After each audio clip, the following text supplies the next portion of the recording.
All right, and good morning, everyone, and welcome to today's live session with your temporary host and guide and teacher, your beloved brother, your beloved friend, Oliver Blue Jr., and I'm delighted to be here on this gorgeous spring Sunday morning.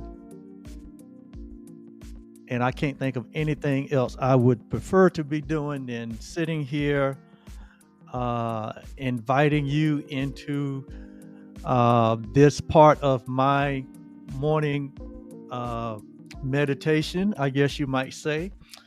And if you are new to my channel or my platforms, I welcome you. These series of live sessions are here because I believe that I have something that is very relevant for the times that we are in. And I think that um, what I have to say is helpful and that I'm only here to be helpful. Only here to be helpful. I am not here for any other reason but to be helpful and to share with you what I believe is and what I have experienced as the truth that is true always concerning not only myself but all humanity. And thank you for joining in on this session. Sit back and relax, and you may hear something that resonates with you. If you do, lean into it. You may hear some things that are startling or almost even unbelievable. If you hear those things, don't judge them. Just sit with them, because I believe that if there's any truth, if there's any reality, then those truths and those realities will prove themselves to be true. And if you know anything about my history, if you followed me, I love spirituality. I love sharing spirituality. It was me having my own experience, my own spiritual experience, that caused my life to be changed forever and for the good. And I just feel compelled to share anything and everything that I think that can help all humanity to wake up to a reality of what we're been talking about here for the last 6 live session. This is actually our 7th sharing in this series that we call and that we have named The Perfect Creation of Love is You. That's right. We've been talking about an idea that is found in most advanced spiritual writings, including scripture, and including one of my favorite resources, which is the Course in Miracles, or the Way of Mastery. And so I want to talk about that today, in the sense that our goal, or I think the goal of humanity, is to wake up to the reality of who we are, to know ourselves, to embrace our true identity. I think you've heard me say here many times that I believe that the world is in an identity crisis. And when you are in an identity crisis, that means there is a forgetfulness of who we are. We have forgotten who we are. We have gone against the natural order of things. We have attempted to substitute reality for unreality. We have attempted to substitute love for fear. We have attempted to place something in between us and the oneness that we share. And so today is a continuation of this series on the perfect creation of love is you. Yes, you. And what does that mean? And what does that look like when I say the perfect creation of love is you? And what we've said here is that when we say that the perfect creation of love is you, what we're saying is that you are already perfected. You are already complete. That you are already whole. That you are already divine. You are already holy. Yes, Jesus said it this way. He said, nothing that we could do here in our human experience can add one jot or tittle to our statue. In other words, he was saying, we are already complete. Already complete. We're already divine. You know, Paul put it this way. When he caught the revelation, Paul said that we are complete in him, meaning that whatever God is, we are that right now. In fact, 1 John said it this way. If you go to the book of 1 John in chapter 4, verse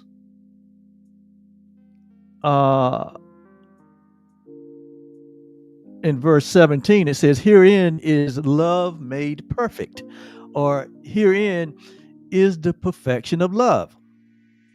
And I'm reading out of the King James Version of the Bible. Again, if you want to follow along for you Bible scholars, I'm a Bible scholar myself, but that's not the only resource I use. You know, God didn't stop sharing and stop revealing when the Bible was given. No, God in love is in reality is always sharing, is always extending, is always enlightening. Always, right? So if you're one of those staunch fundamental Bible thumper toters, if you're a fundamentalist and say that it's that God has spoken and it's all over and nothing else is being said, there's nothing else being revealed, I beg the difference, right? Love is always shining. Love is always expanding. Love is that's the nature of love. It is always giving. It is always reflecting something new, something magnificent, something whole, something complete. And so here in 1 John chapter 4, verse 17, it says, herein is love made perfect. See? Herein is love made perfect. That means that love is not that love is made perfect in that it was given to us in an incomplete state.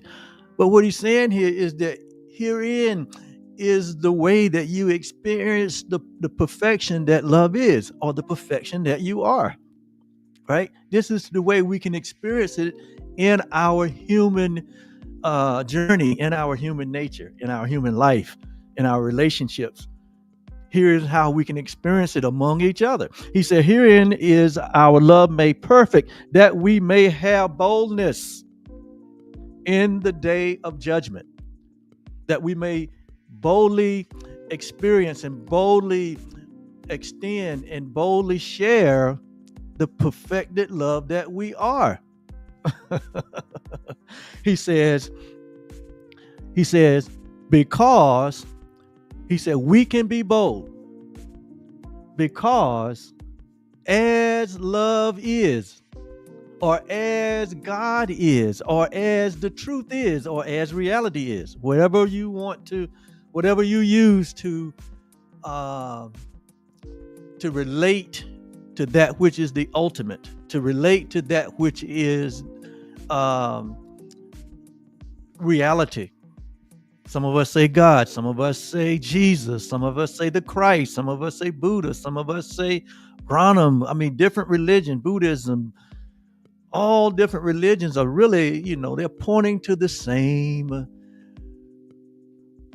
We all desire the same things, and that is to know God, and to know God is to know ourselves, because what we come to find out is that what God is, as it's going to tell us here, or what love is who we are. That is only the one thing, and we're all a part of that one thing. And so it goes on to say, it says, because as he is, so are we in this world. As love is, as God is, as Jesus is, as the Christ is, as Buddha is, as Muhammad is, as whatever we use to point to that divine creation. We can call it what we want to call it. That only puts limitations on it. But we know from the heart of hearts that we are divinely a part or connected to something that is much larger than what meets the eye, much larger than ourselves, much larger than this world we live in. That there is a unlimited, infinite being and energy, whatever you want to relate it to, that we are a part of. That we are not just born to die, that we are eternal beings, that we are infinite in our nature. Meaning that there's no beginning to us and there is no end. Just like there is no beginning and end to life, because we're one with life. And we are a part of that. And what we cease to call it is what have divided us. The way we have personally decided to approach it, how we have tried to institutionalize it. Those are the things that have caused us to be divided about what is really eternity that has been placed in our heart and in our minds. Just like when we look at another individual, when we look at another human being, we know that there is a divinity in that person.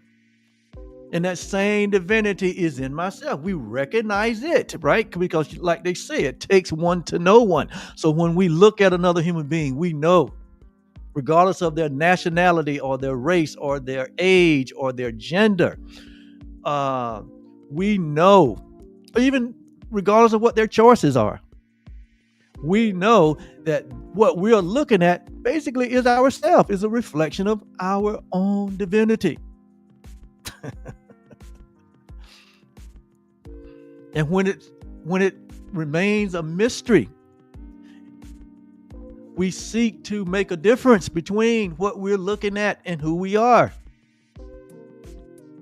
But it's no doubt in your mind or my mind when any part of creation views itself. In other words, when two animals come together, when two dogs come together, or two cats come together, or two horses come together, or two ants come together, or two birds come together, or two whales come together, or whatever the species that are of a like kind, that are in the image and likeness of each other, when they look at each other, they know instantly that they are of the same nature, that they share the same essence, that they are each other's self.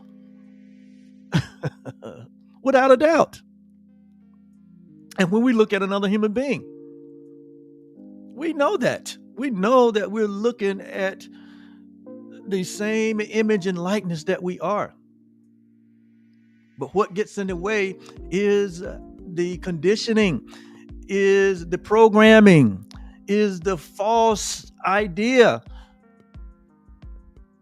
that there is a difference, that the color makes a difference, or the religion makes a difference, or the skin tone makes a difference, or the religion makes a difference, or the political preference makes a difference, who our favorite entertainer makes a difference, or who our favorite team makes a difference, or our nationality makes a difference, or on and on and on. What country you was born in makes a difference.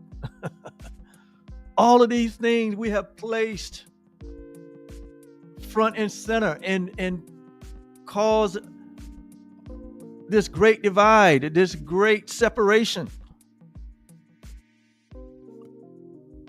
this great denial.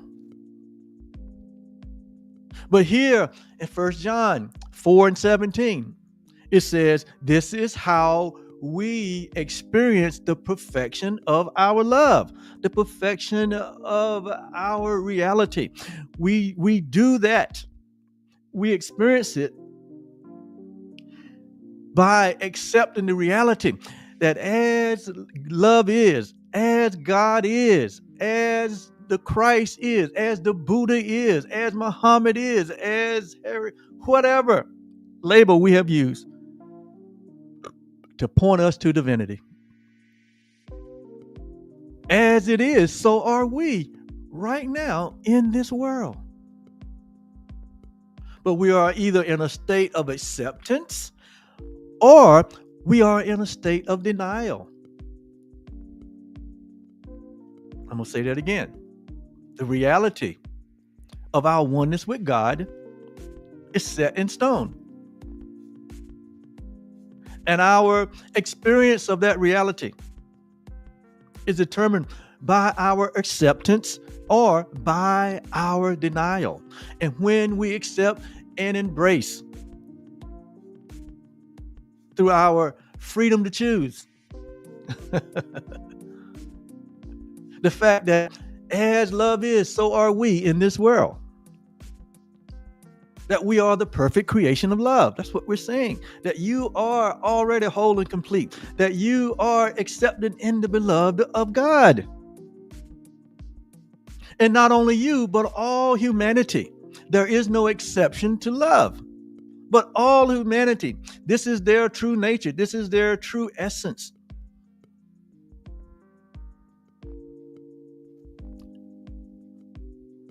And so to experience that is to accept it.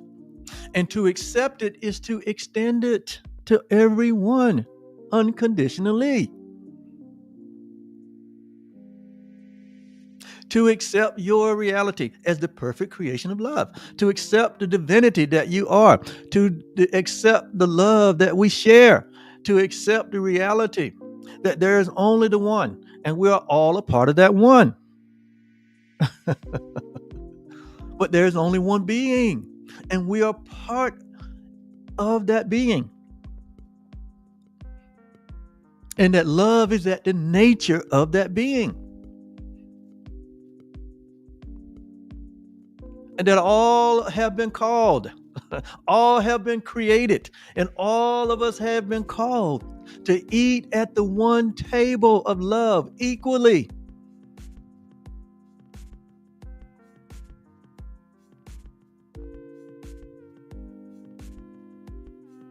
Do we accept that reality? Because to deny the reality is to accept or to embrace fear. And fear has torment. Fear has the ability to create a world that is ugly, that is divisive, that is vicious, that causes us to have a perception about ourselves and about each other and about God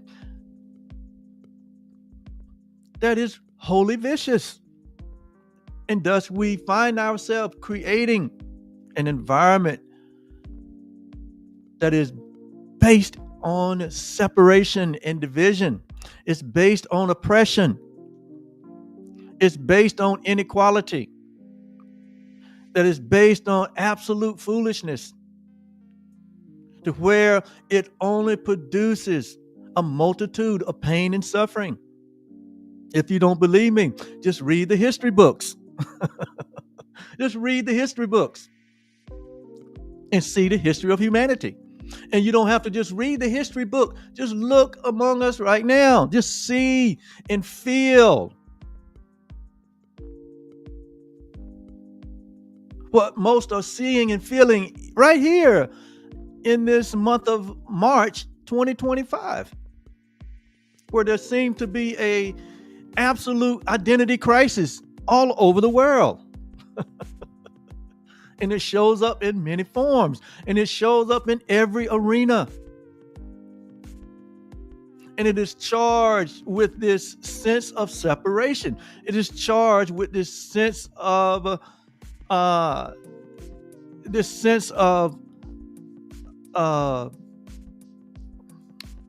I want to use the right word here. It's charged. Fear always manifests itself in some form of pain or some form of suffering among ourselves. And it's not that something is coming from without, but it is what is coming from within. It is coming from how we are seeing ourselves. Are we seeing ourselves as the perfect creation of love? Are we seeing ourselves, as Jesus says, as he is, so are we? Are we seeing ourselves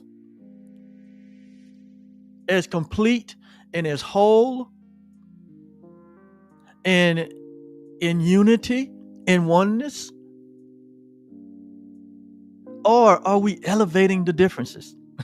Are we living as mere men, as mere natural men, and all that we know naturally, and all that we are inspired by our worst impulses because we are operating from a place of fear? We're operating from a place of fear when we're not operating from a place of love. And when we're not operating from a place of fear, we don't see ourselves as he is. We don't see our brother as ourselves.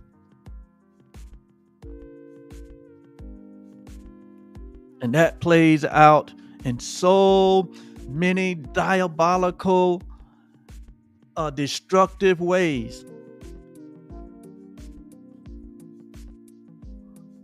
You know, the Course in Miracles calls it egoic. It's the ego. It is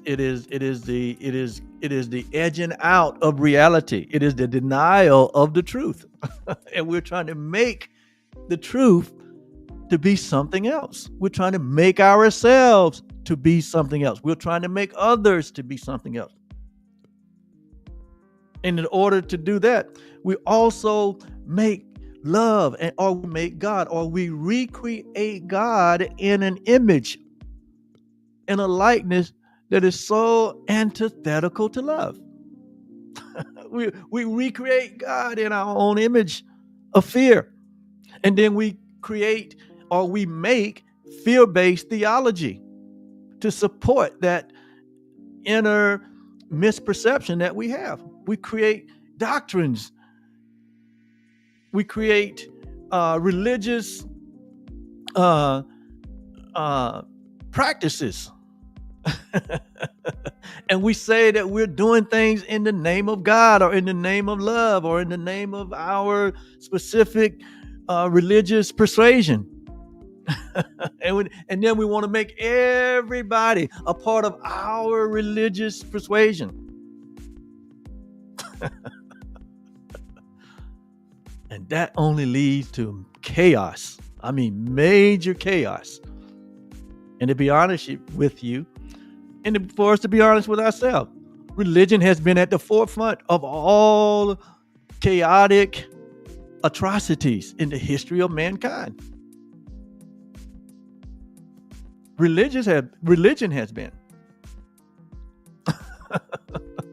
Because we have made God, or remade God, in an image of hate and fear and retribution and destruction and separation and division. We have done this ourselves, and we've made a mess. And if you look around us, you look around the world today, we're still in the mess.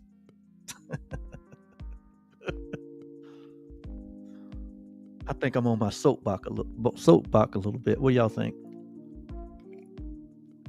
Listen, like I said at the beginning, I believe that I have something to say that is a voice for reason in my generation. And I'm going to say it, just like my elder brother Jesus in his day, because he knew that only the truth could set us free. He says, who the Son sets free is free indeed. It is the truth that makes us free. And not the truth as we have made it, but the truth that is eternal, the truth that is changeless and timeless and beyond it's and beyond the nature of fear. The truth is love itself. And the truth is you are that love. This is our reality. This is the way out of the identity crisis that humanity has been cloaked with for thousands of years. The truth is the only freedom. It's the only way out. It's the only path to our awakening. It is the only path to our enlightenment. It is the only path to our reconciliation. Is to acknowledge and accept the oneness and the unity that we share. And like I said, at the core of this message is that we are already one with God. We are already one with love. We're already the Christ.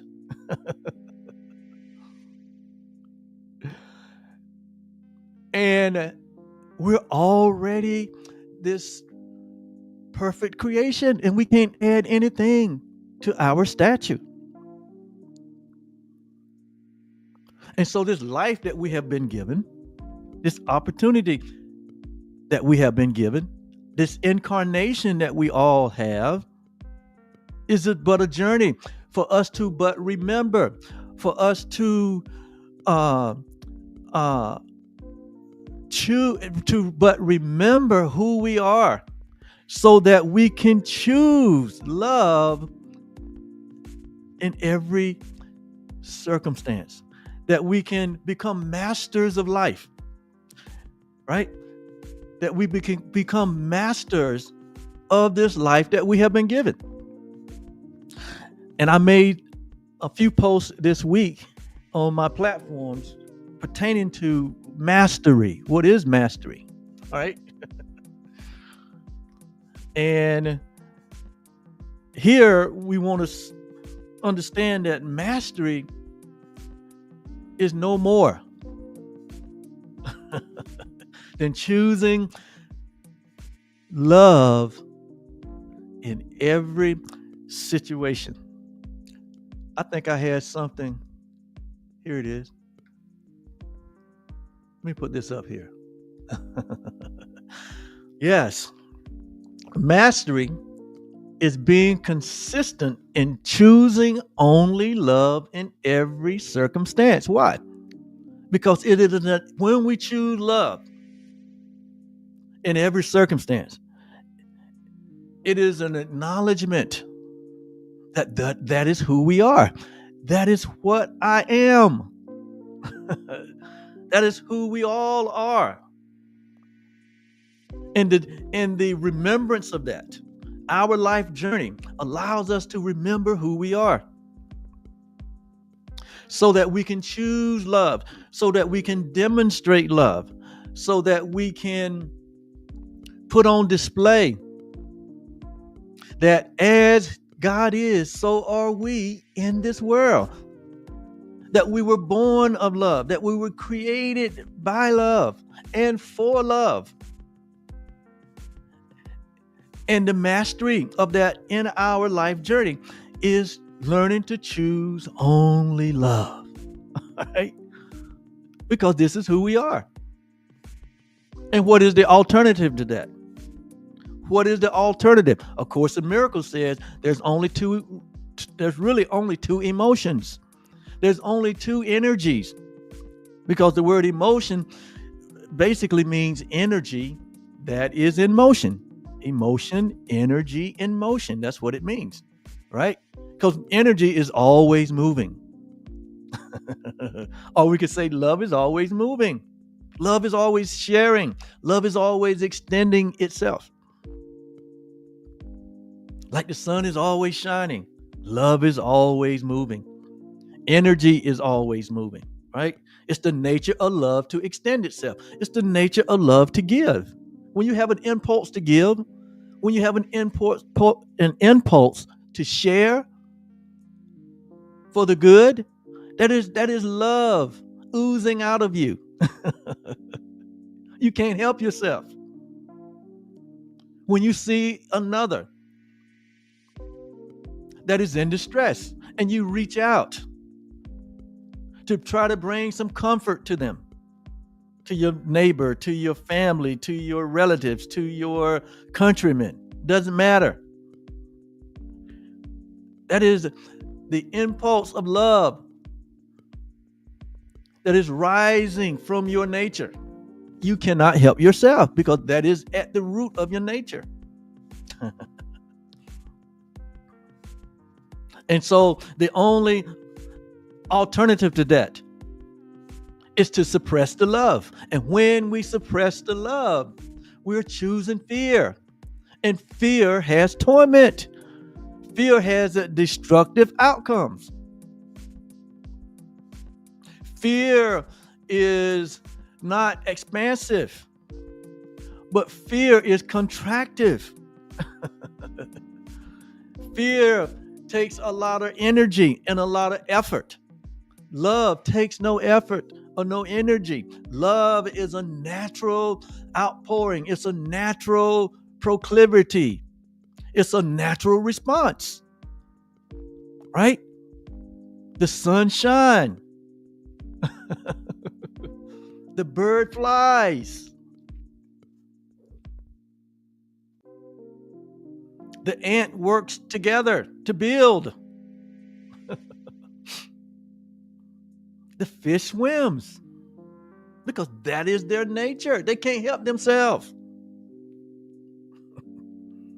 And because we're the perfect creation of love, we're God's highest creation, and we remain as we were created,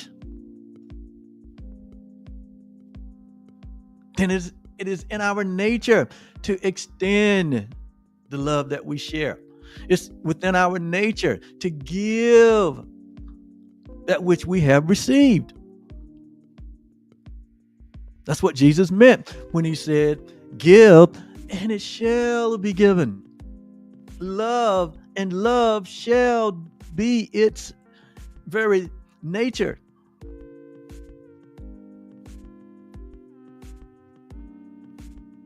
And so we're always choosing one of the two emotions, right? We're either choosing love or acknowledging the love that we are,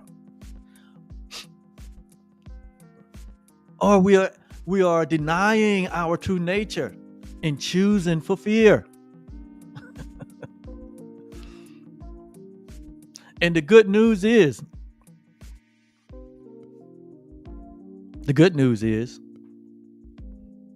no one can take your freedom to choose. No one can take your power to choose away from you. That is the good news. Because the choice or the decision is not an external thing in form that can be imprisoned or that can be suppressed or that can be destroyed. Your freedom to choose cannot be destroyed. Your freedom and how you choose to respond to anything in life can never, ever be taken away from you, because it's not a thing to hold. It's not a thing to be imprisoned. It's not something that can be destroyed. It doesn't have form. It's not something you can see. We just see the response of our choices. We see the response of our freedom. But the freedom to choose is what love is. The freedom to express our nature is what love is. And no one can ever take that freedom away from you. They could lock you up in the deepest dungeon They could uh, they could export you to the farthest part of the earth. They could seem to deny you your rights and your freedom and your liberty.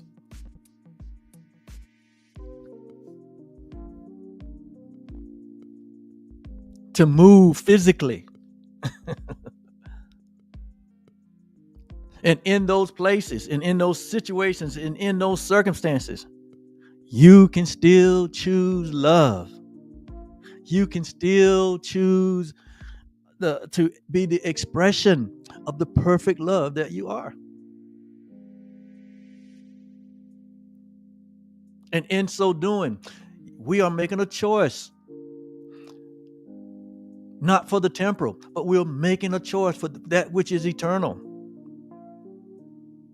We are making a choice for our purpose.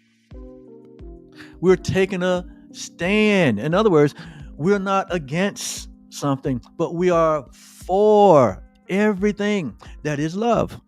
I want to say that again, right? When you walk in the perfect creation of love, when you know who you are, you are not against anything, but you're for love. So there is no fight. There is no war. There's only the demonstration of the truth that is true always. I'm remembering the story of Viktor Frankl, who was placed in a German war camp. And Viktor had to experience the death of his wife, the murder of his wife by the Nazis, the murder of his kids by the Nazis. And then he was hauled off to a concentration camp after having experienced the loss of his wife and his two kids. And he got to survive that. But he was taken off to a war camp. And while in that war camp, there were some soldiers that came to Viktor, right? And noticed that he had his wedding band on his finger. And, these soldiers who has obviously chosen for fear, right? They had given their soul they have sold their soul to fear. They had given over their freedom to choose over to fear. And they had become instruments of carrying out such atrocities.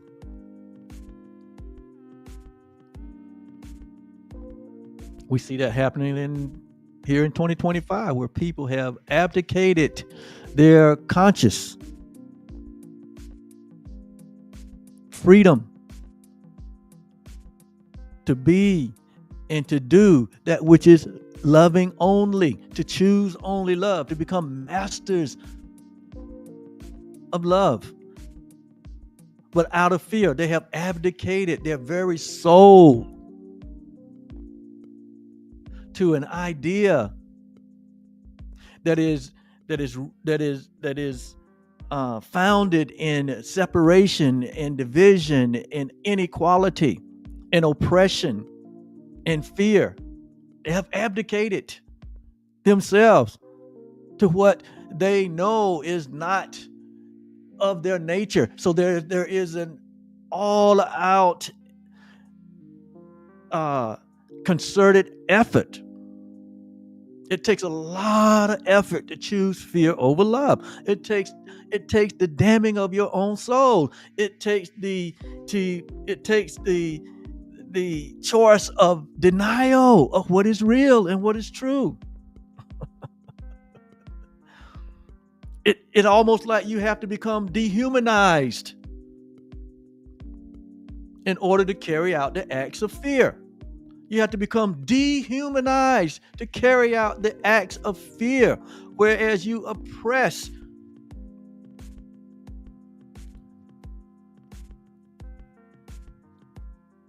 and subjugate your very own self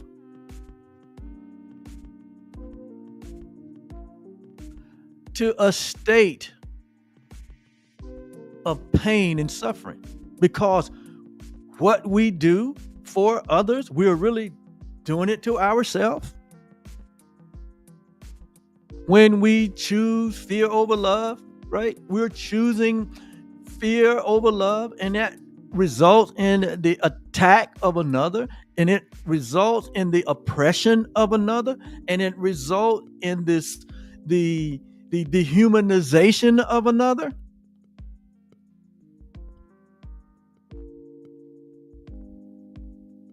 We're only doing that to ourselves because that's the way we see ourselves.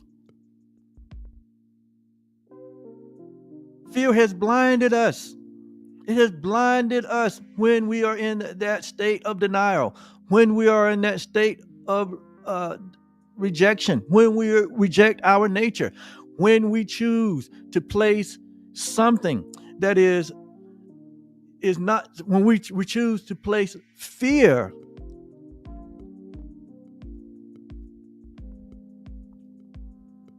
as our identity versus love. Like the Course says, frightened people can be very vicious. Then we see the viciousness that has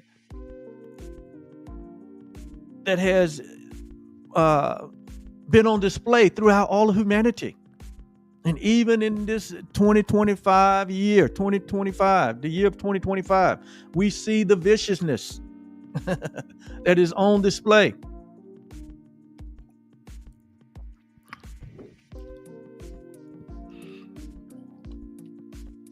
And it's only a reflection of the choices that humanity have made for themselves to choose fear over love. And so when the soldiers saw the wedding band on Viktor Frankl's finger, they commenced to take it off. To the only one thing that in that moment Viktor felt like the only thing that he had as a remembrance, the only thing that he has as a part of his past. In that moment, they were trying to take the very last thing that he had, his dignity, his pride, his awareness, his humanity, his divinity. That was an act of attempting to take his divinity from him. When we don't acknowledge love, and that love is all encompassing, and that all of us are the perfect creation of love, and we allow fear to be our motivation, that is exactly what we are doing. We are seeking to destroy the dignity that cannot be destroyed. But in that moment, Viktor Frankl realized that they can take all these things out of his life, out of his presence. But the one thing that it could not take away from him was his freedom to choose, and his freedom to choose how he would respond in that moment. Oh my God. He realized that in that moment, the soldiers, the idea, the viciousness, the inequality, the oppression, the idea of separation and division, none of that, all of that was coming from fear. And fear has torment only if we give ourselves to it. And in that moment, he realized that he had the power to choose love only, and he chose only love. And because He exercised his power to choose in that moment. He mastered life in that moment. That's the mastery of life. The power to choose only love in every circumstance. And because he did that, Viktor Frankl, in that Nazi camp, leaned into his true nature. He leaned into the perfect creation of love. He leaned into his oneness with God. He leaned into his oneness with humanity, even to the point that he forgave.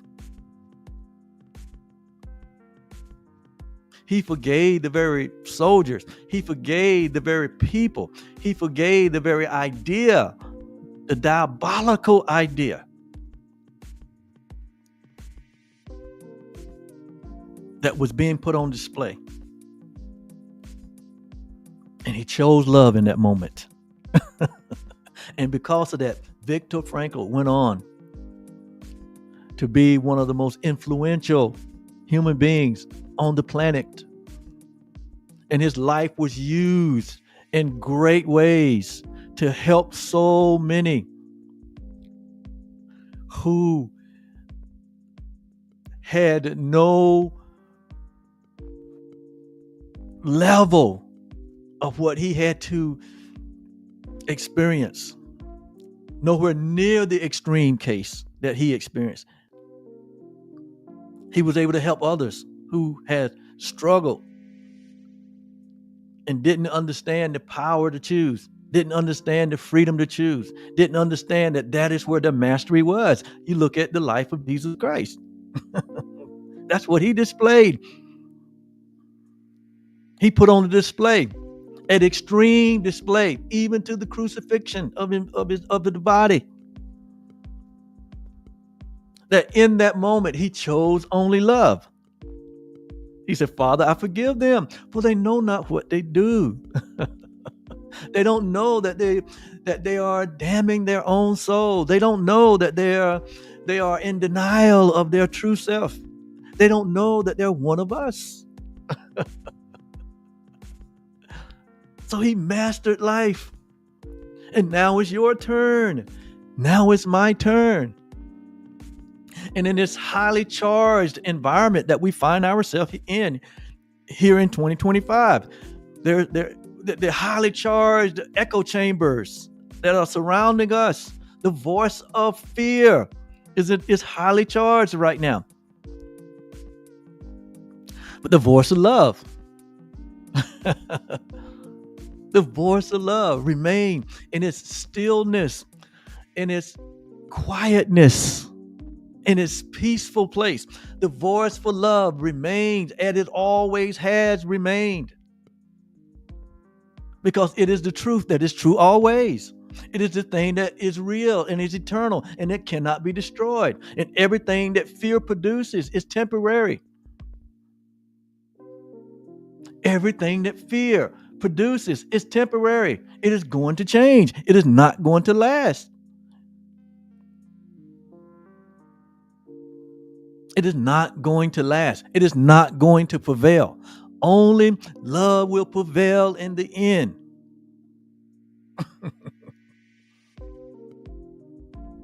So in this highly charged echo chamber that we find ourselves in here in 2025, I'm here to tell you, it is the perfect condition for your mastery, for you to become the master that you are, for you to put on display your freedom to choose only love. To choose only love. And when we choose only love, in every circumstance,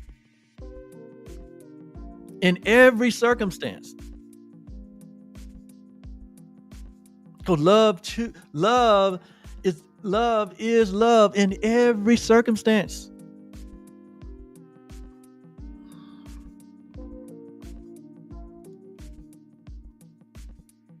We have become masters of our life. And we have come to a place where we understand the purpose for life. And if we come to a place where we understand that we understand who we are, that the identity crisis is over for us, and that we see the face of Christ in everyone, that we understand that, like Jesus said, to love your neighbor as yourself. Why? Because we come to understand that our neighbor is ourself. When you master life, when you become a master of life, you understand that all is one and one is all. And what I do for my brother, I do for myself, because my brother is myself. That there is, in reality, there is nothing but love.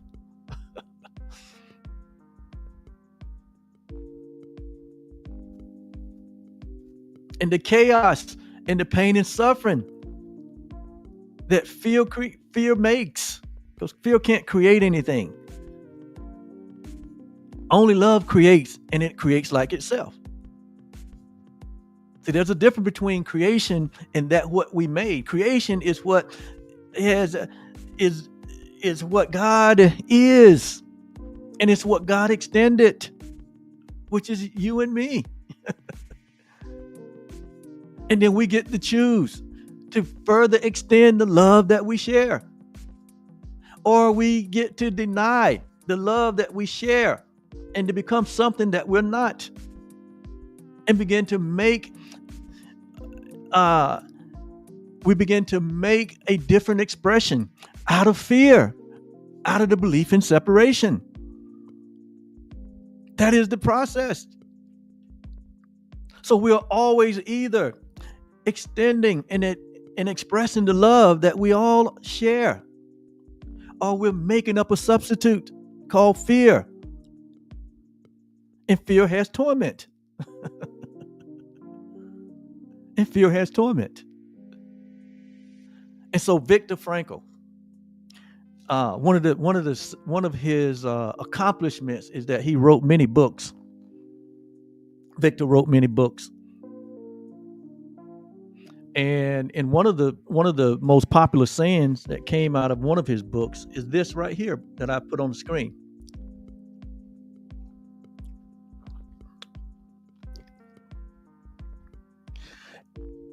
And he learned this from his experience in that Nazi camp. He learned this from leaning into the truth that is true always in that moment. He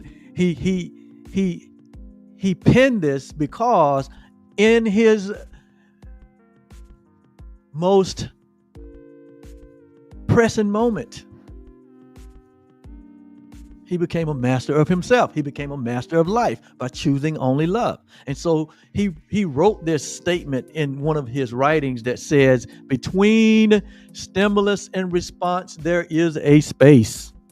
Thank God for the space. Because without the space, we couldn't pause. And without pausing, we would be reactive. Right? But that space is very important. You know, you've heard people say, the most important information or truth is in between the lines. They're in between the letters. They're in between the words. You got to read between the lines. You got to read between the letters. You got to read between the words. So here he says, between stimulus and response, there is a space. So between the time that we're stimulated by information, between the time that we are engaged in some maybe physical interaction, he say in between the time that we experience that and our response to that, there is a space, and that space is very important. It says, and in that space is our power to choose our response. There it is right there. Right? Our power to choose our response. And right here in 2025, with all of the noise that has been noised abroad all across the world right now. The world is in a identity crisis right now. whether or not love is going to be the experience, or whether fear is going to be the experience. And so there's these two echo chambers that are out there. One is loud and boisterous. One speaks first. One is always using fear and using oppression, inequality, threats.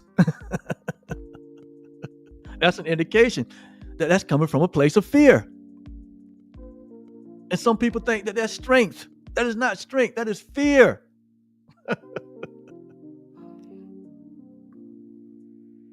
Because love is strength. Christ consciousness is strength. Unity is strength. Oneness is strength. Compassion is strength. Forgiveness is strength.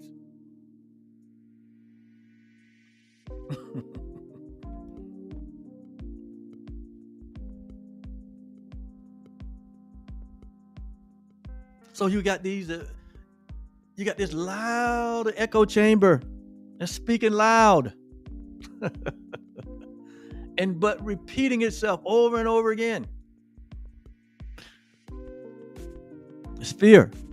Then on the other hand, the consistent, ever-present, still small voice that is not an external voice, but it is an internal awareness that is present in all humanity.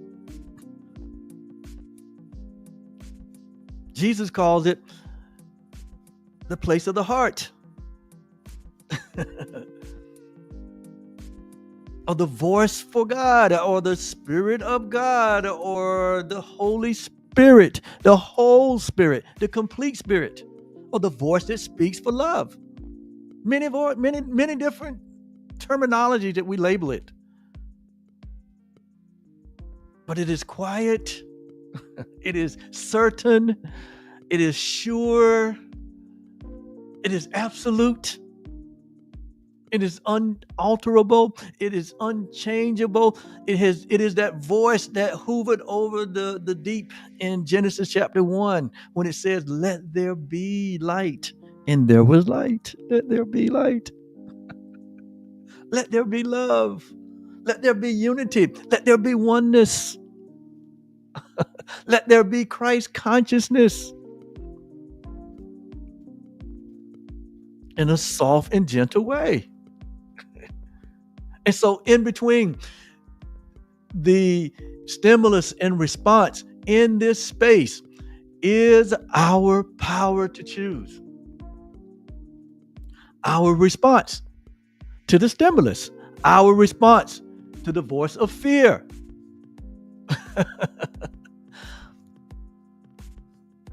Our response to the identity crisis. In between the stimulus, the threats, in between the threats and our choice to respond is our power to choose only love. And therein lies our growth. Therein lies our freedom. Therein lies our peace.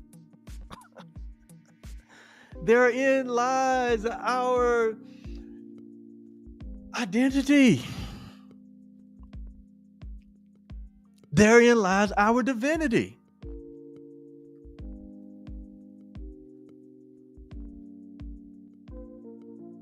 So how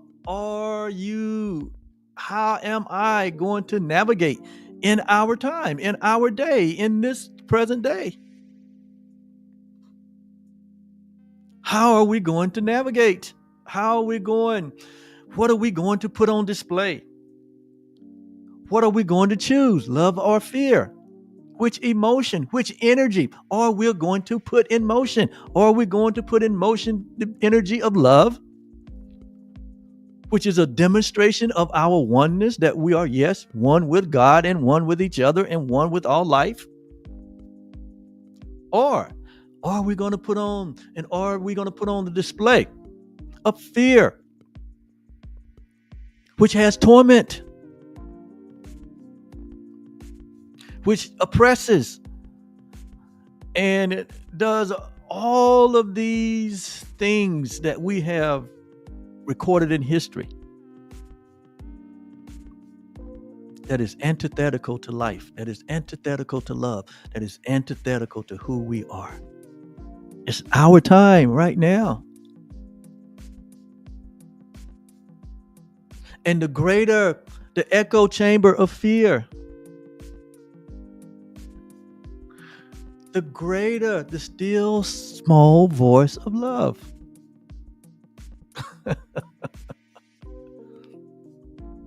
So I love Viktor Frankl. So as we said, what is mastery in this lesson that we're sharing today? Mastery is being consistent and choosing only love in every circumstance, whether it be in your close, most intimate relationships, because you're going to have the opportunity to choose. You're going to be stimulated by someone else's, choices or activities or the way that they think or the way that they show up. That's a stimulus. In your professional relationships, in your community relationships, in your national relationship. How do you see others? How do you treat others? How do you see all humanity? Does it make a difference? The physical form. Does it make a difference? Their race or their gender or their nationality or their religion or their choice of who they love and how they love. Does that make a greater difference than the reality that we are both sharing the same divine nature of love?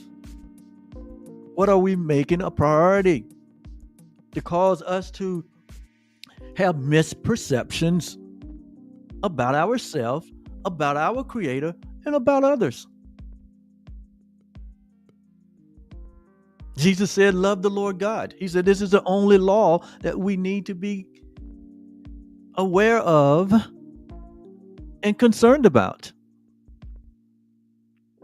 Right? Because if we are aware and concerned about the law of love, then we don't have to be fighting and divided over laws that man makes.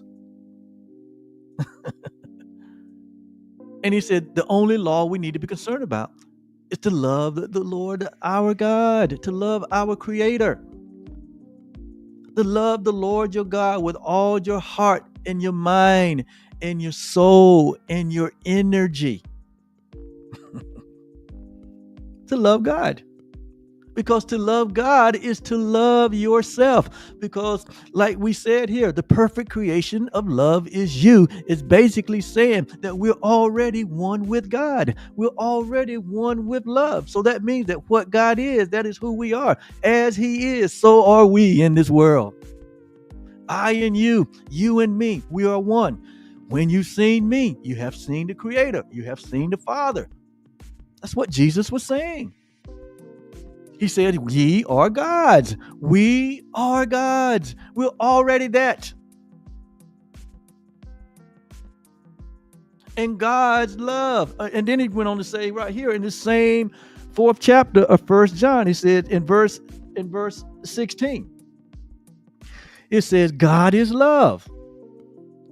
And he that remain in love, remain in God and God in him. So he said, this is the only law that we need to be concerned about. Because if this is the law that we operate from, then we don't have to worry about division and separation. We don't have to worry about oppression. We don't have to worry about inequality. We won't have to worry about our petty preferences. We won't have to worry about whiteness or blackness or redness or greenness. We won't have to worry about the rich or the poor. We wouldn't have to worry about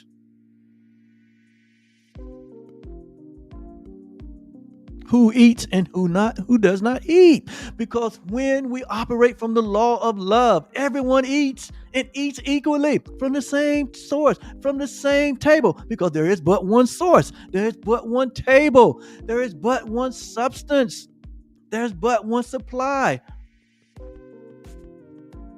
and they belong to all of us equally. When will we learn this lesson? And when we learn this lesson, there will be no more pain. There will be no more suffering. There will be no more tormenting of fear. Because we would have embraced the reality. We would have solved the identity crisis. We would no longer be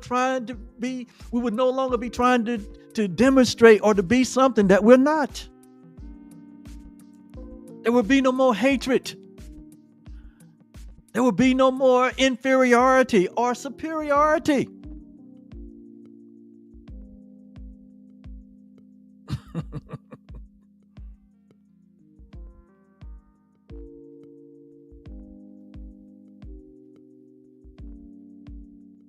Love would be the authority in our life.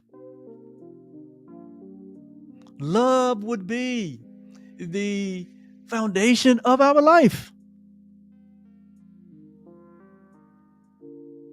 And we wouldn't try to substitute or find some other authority. See, that's the problem. There's an authority problem. We have suffered the way we've suffered as a species because we have an authority problem. Authority means authorship. Who's the author? We did not make ourselves. We have not made ourselves. There is but one creator. There is but one creation, and it's a perfect creation, and it's you. It's me. It's all humanity. And when we come from this place, all of humanity's problems will be solved. All of the war and fighting will be over. Even the earth itself, the sun, the moon, the stars, the mountains, the oceans will be released from the oppression, will be released from its oppression.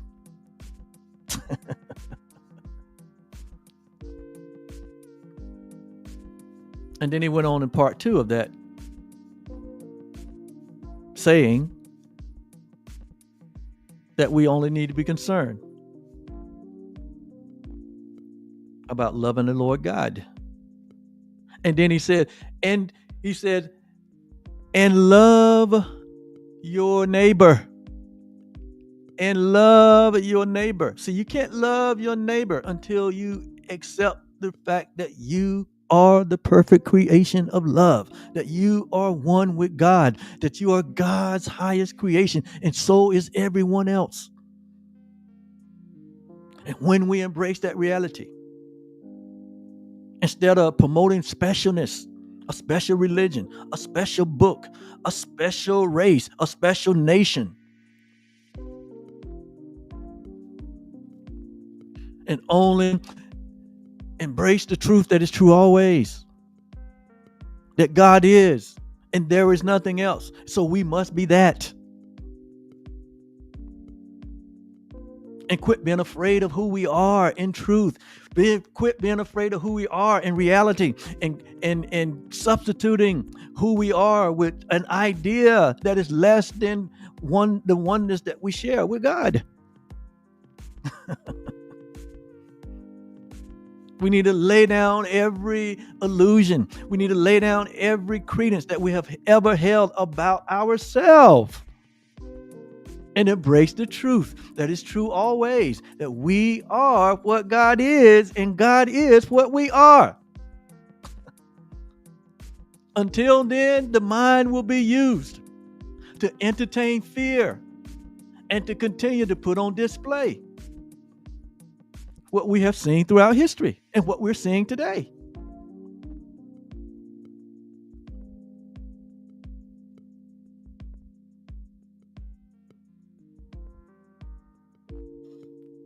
Hey, it's time to get real with it. Listen, this is my one. This is my one rodeo, or this is my last rodeo, and I intend to spend the rest of my life sharing the light of truth, pointing my brothers and sisters to the truth that is true always, to point us inward to the still small voice that is the Spirit of truth, which Jesus said, when the Spirit of truth, when he come, he shall lead and guide us into all reality. And I believe that I'm under the influence of that Spirit in this moment as I share compassionately that the truth is our only solution. Love is our only way out of this chaos, whatever the chaos may be, whether it be in your personal life, your professional life, right? Your global life, wherever you find chaos and discomfort, wherever you find that nature has gone out of balance, the truth is the solution, and only the truth shall set us free, like Jesus said.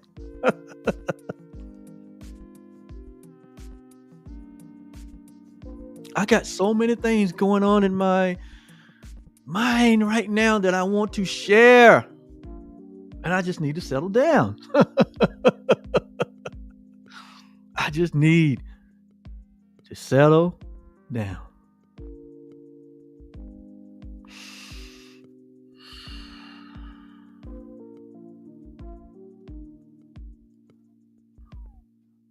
Mm.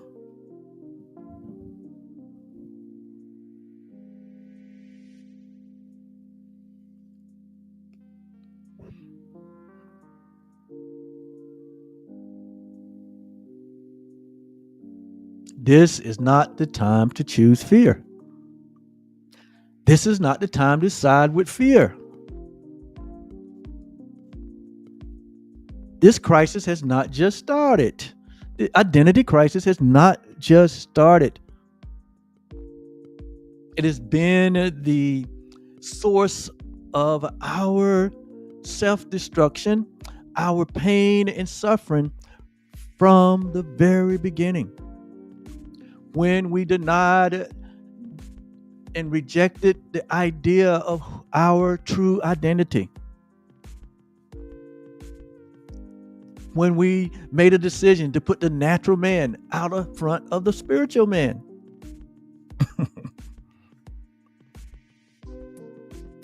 When we chose fear over love. This is not the time to choose fear. This is the time of correction. The Holy Spirit says, this is the time of reconciliation. This is the time of awakening. This is the time of enlightenment.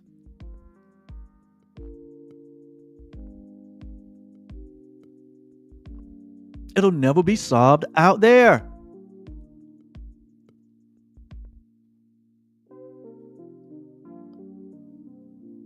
Because it's not out there. God didn't place love out there.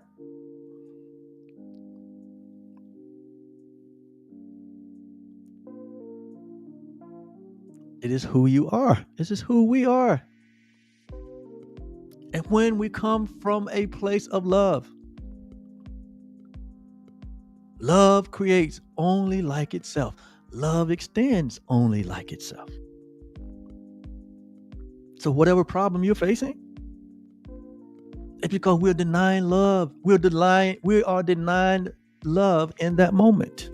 When there's an impasse, we are denying love in that moment.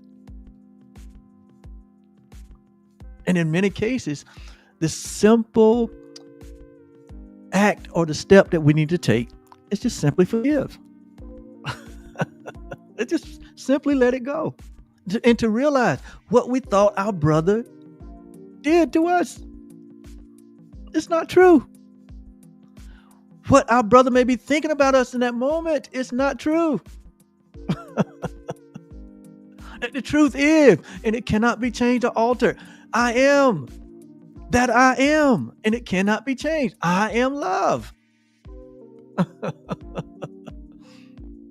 And so we understand that when we are maybe feel like we are unfairly treated, if someone has wronged us, right? We put so much value in that. And we are in pain in that moment. We're carrying the weight of that. We're carrying the anxiety, the stress of that. That's affecting our body. It's affecting our thinking. It's affecting how we respond. And we're not really responding, but we're reacting. Because we're acting from another nature that is not even real. We're acting from a nature of fear, which is not even real. And it feels bad.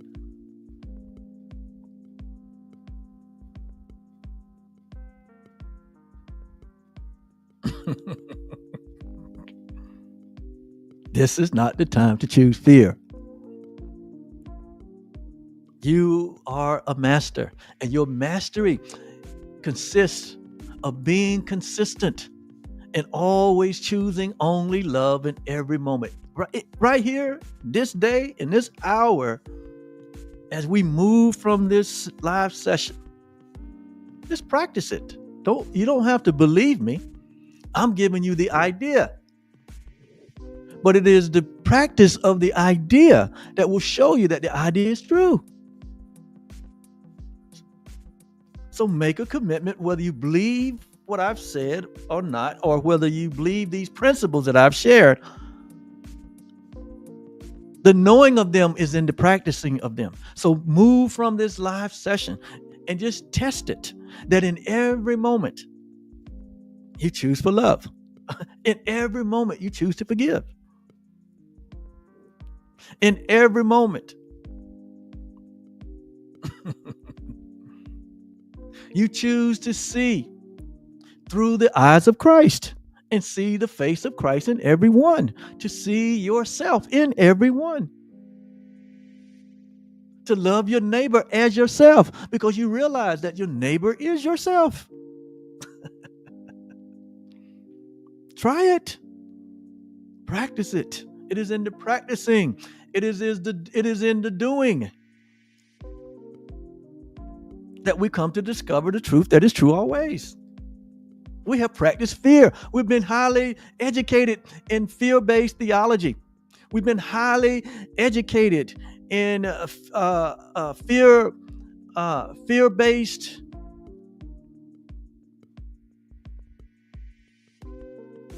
perceptions and concepts, and we practice them, and we've gotten the result of them, and we don't like the results. Well, guess what? We get to choose again.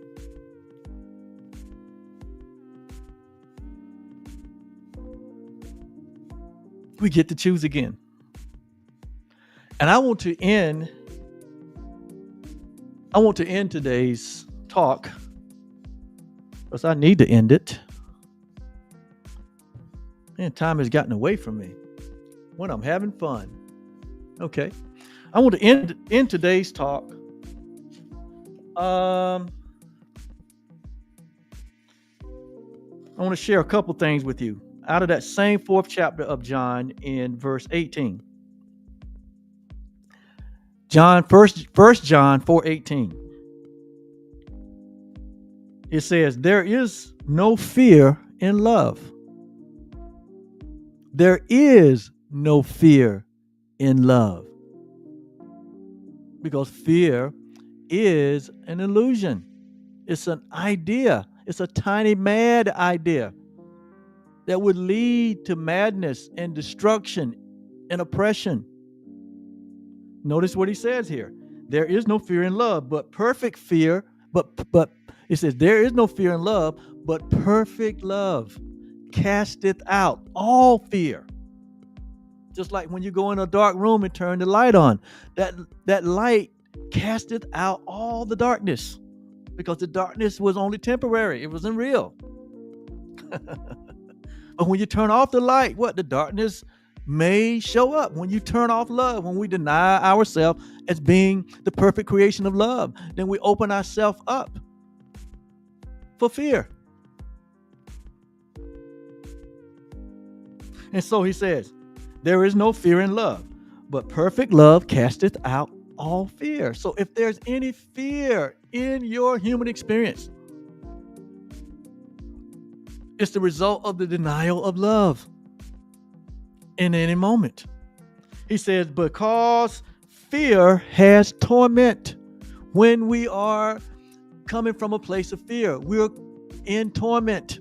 We're tormenting ourselves. We're denying the truth. We're denying who we are. We're denying our perfect creation. We're not changing who we are. We're not altering who we are, because we cannot change what God created. You are the perfect creation of love, and you shall forever be the perfect creation of love. But what we are doing is our decision is determining our experience. We are experiencing torment, pain, suffering, division, strife, separation, because we are denying the truth. We're crying out for love. So when we see this on display, when we see grown men, grown women, when we see them acting from a place of fear, they are calling out for love. Why? Because they have sold, they have abdicated their own soul to a false idea. And it leads to depravity. It leads to if we don't at some point embrace love, it leads to what they call it in scripture, it leads to a reprobate mind. It leads to a reprobate mind, where all we do is express hatred for ourselves, hatred for others, trying to find peace. And you'll never find peace in that. You'll never find peace in oppression. You'll never find peace in oppressing others.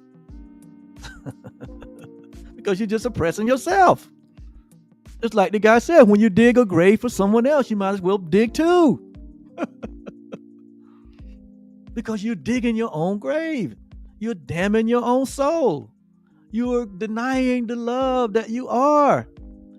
You're not changing it, but you are having an experience. You're having a nightmare.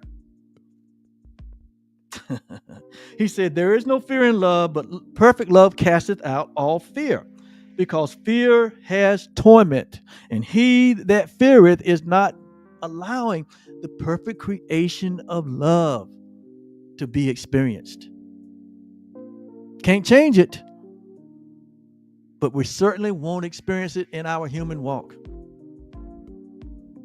And then I want to finish with this one more statement that's coming from the Course in Miracles, and I'll be done. I know this has been lengthy, but hey, I have decided that, I'm going to be a voice for love. I'm going to create my own echo chamber called Truly. Is an echo chamber for love. The real you loves you. That's what Truly stands for. TRULY. Truly. The real you loves you, because the real you is love. This is my echo chamber. He that hath an ear, let him hear what the Spirit is saying. He that has an ear, let him hear what truth is saying. Guys and girls, we're not going to find another solution. We need to wake up to the truth that is true always. Religious leaders, political leaders, leaders of business, leaders of the arts, leaders of entertainment, leaders in every area of life. Listen, if we're not leading from a place of love, we're leading from a place of fear. And we find ourselves kicking against the very prick. We find ourselves creating or making our own misery.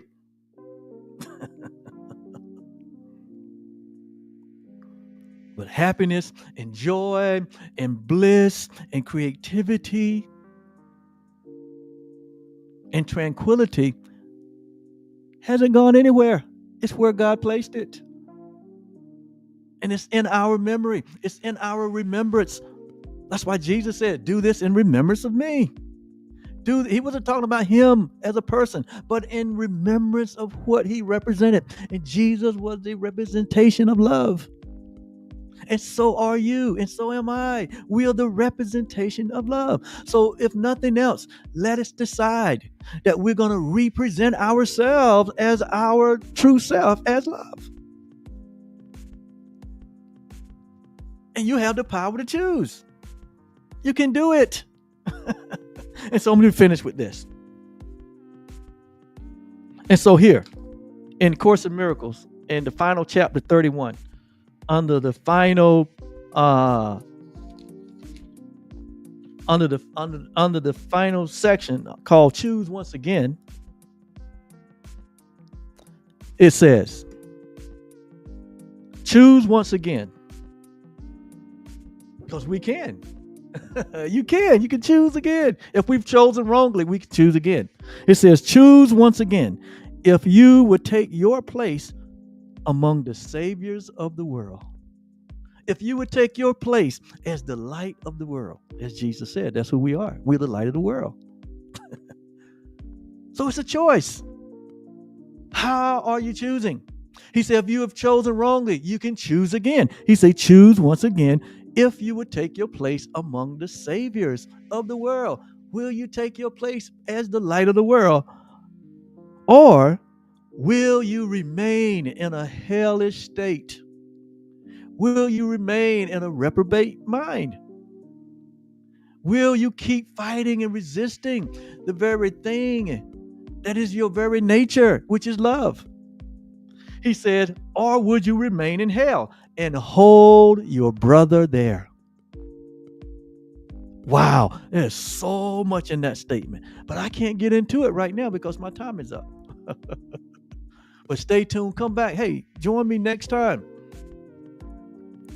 If you're watching the replay, just let me know that you just type replay. So you let me know I watched the replay so I can come back and show you some love. Thank you so much for being with me today and bearing with my compassion.